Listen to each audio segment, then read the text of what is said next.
You're out, my girl. And day between US and Canada. First of all, I took a tumble off my mountain bike and I screwed up my knee pretty bad. It is in a brace right now. And I was in and out within a couple of hours, like 2.5 hours max. I went in there and I thought they were going to completely screw me with the prices, but when I told them I don't have insurance and like we're going to have to pay out of pocket, they were super understanding about that. So they gave me a price list. The doctor came in, he's like, well, you can still sort of step on it, but like it hurts a lot. There's no bruising. I don't think it's broken. Let's just go for a CT scan to see if there's any issues with like your ligaments and stuff and nerve damage or whatever. Because it's like bruised on the side and everything, and I can only like move it that much, and that's about it.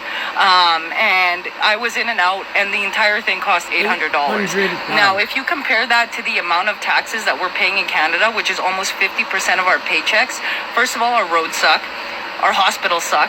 The nurses here in the US actually seem like they want to be at work, unlike Canada, where the nurses are just absolutely horrible to you. I have had such bad experiences in Grand Prairie with those nurses having attitude issues, especially after the you-know-what, where they openly scream in the waiting room asking you what your, like, status is. And then not only that is you're going to have to wait in that waiting room for like 8 to 10 hours, no medicine, nothing, without even being seen before you go in. Then they'll actually x-ray you or CT scan you. Then you have to wait another probably 4 to 6 hours for a doctor to come and look at your x-rays to determine what's wrong. And then they'll probably just let you go home with like T3s and mental health issues because the nurses are just so miserable up there. I've only ever had one good doctor up in Grand Prairie, and his last name started with an O, but he was not educated in Canada 100%. And he was the best doctor, but I haven't seen him like pretty much since the you-know-what push. But down here, nothing. Like the amount of like taxes that we pay, you'd think that we would have the best healthcare system and roads that are way better than American roads. Nope. Everything is way worse.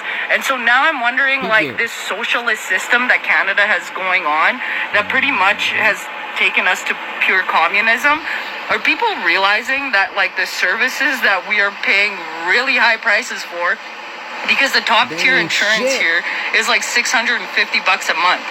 We pay like so much more of that in taxes alone, plus on top of that where you have to get insurance, where they only cover 80% of your medication.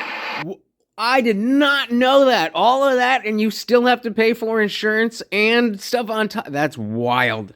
So, is free healthcare really worth it? Or do we need to go to a two-tier system like they have in Australia, where they have a public healthcare system and a private healthcare system for those that can afford it, just to kind of alleviate the pressure off of the private healthcare system?